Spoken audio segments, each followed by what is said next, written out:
Hi. അപ്പോൾ ഈ ഒരു വീഡിയോ തൊട്ട് ഞാൻ എല്ലാ വീക്കിലും എടുക്കുന്ന ട്രേഡ്സ് ജേർണൽ ചെയ്യുകയാണ്. അപ്പോൾ ഞാൻ എല്ലാ വീക്കും എടുക്കുന്ന ട്രേഡ്സ് സ്പ്രെഡ്ഷീറ്റിൽ ജേർണൽ ചെയ്യാറുണ്ട്. അപ്പോൾ അത് കൂടാതെ എനിക്ക് പബ്ലിക്കലി ലൈവ് ആക്കണമെന്നുണ്ട്. അതായത് ഞാൻ ഈ ഒരു യൂട്യൂബ് ചാനൽ തുടങ്ങാനുള്ള മോട്ടീവ് തന്നെ അതാണ്. അതായത് ഞാൻ എടുക്കുന്ന ട്രേഡ്സ് എനിക്ക് അതായത് ജേർണൽ ചെയ്യണം, പക്ഷെ അത് ഇങ്ങനെ ലൈവ് ആക്കണം. അതേപോലെ ഞാൻ എടുക്കുന്ന ഫണ്ടഡ് അക്കൗണ്ട്സ് ഇതൊക്കെ പാസ്സാകുന്നുണ്ട്, പാസ്സാകുന്നില്ല. ഇതെല്ലാം എനിക്ക് കറക്റ്റായിട്ട് ജേർണൽ ചെയ്ത് പോകണം. പക്ഷെ ഇതെല്ലാം ലൈവായിട്ട് അതായത് പബ്ലിക്കലി അവൈലബിൾ ആണ്. അപ്പൊ ഇതാണ് എൻ്റെ ആ ഒരു ഇത് തുടങ്ങാനുള്ള ഒരു മോട്ടീവ്. അപ്പൊ ഞാൻ ഒക്ടോബർ 21 തൊട്ട് ഒക്ടോബർ 25 വരെയുള്ള ആ ഒരു വീക്ക്, ഒക്ടോബർ 21 2025 തൊട്ട് ഒക്ടോബർ 25 2025 വരെയുള്ള ട്രേഡ്സിന്റെ ജേർണലാണ് ഈ ഒരു വീഡിയോയിൽ ചെയ്യുന്നത്. അപ്പോൾ ഞാൻ ആദ്യത്തെ എൻ്റെ ട്രേഡ്സിന്റെ കുറച്ച് റൂൾസ് പറയാം. അതായത് ഞാൻ ഒരു ദിവസം 2 ട്രേഡ്സ് ആണ് നോക്കുന്നത്. അതായത് മാക്സിമം 2 ട്രേഡ്സ്.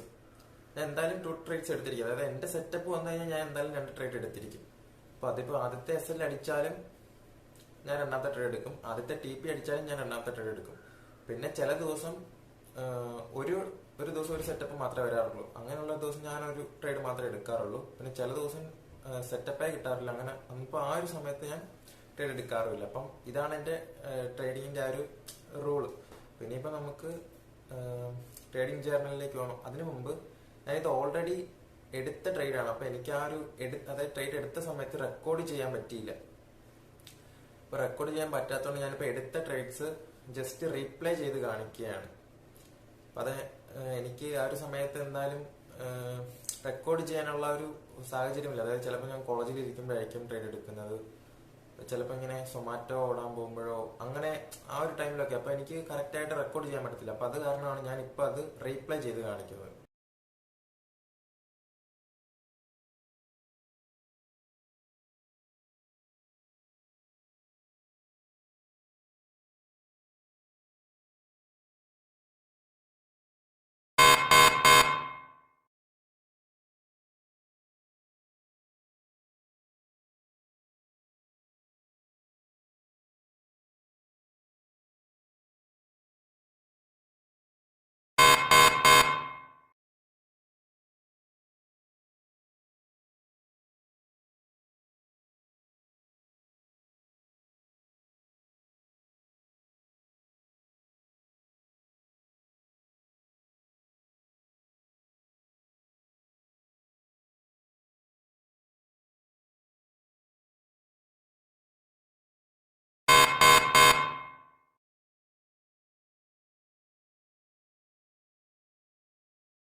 അപ്പൊ നമ്മൾ ഈ ഒരു വീക്ക് -3% ക്ലോസ് ചെയ്തിരിക്കുന്നത്. നമ്മൾ ടോട്ടല് 7 ട്രേഡ് എടുത്തിട്ടുണ്ട്. അതിലൊരു ട്രേഡ് മാത്രമേ TP ഹിറ്റ് ആയിട്ടുള്ളൂ. അപ്പം ഗോൾഡിൽ ഈ ഒരു ടൈമിൽ ഭയങ്കര വോളറ്റൈലിറ്റി ആണ്. അതായത് നോർമലായിട്ട് ഗോൾഡ് മൂവ് ചെയ്യുന്നതിനേക്കാൾ ഒരു 3x 4x time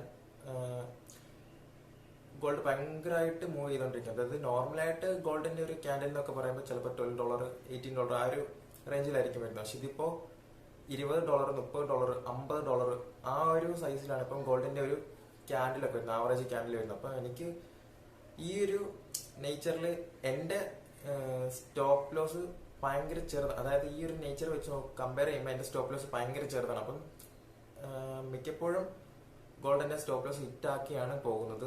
but still നമ്മൾ ഈ ഒരു വീക്ക് -3% ക്ലോസ് ചെയ്തിരിക്കുന്നത്. അതായത് -6% വരെ ലോസ് പോയി സ്റ്റിൽ നമ്മൾ ആ -6 നിന്ന് -3 കൊണ്ടുപോകും. അപ്പൊ ഇതാണ് ഈ ഒരു വീക്കിലെ എന്റെ ട്രേഡിങ്. പിന്നെ നെക്സ്റ്റ് വീക്ക് നോക്കാം.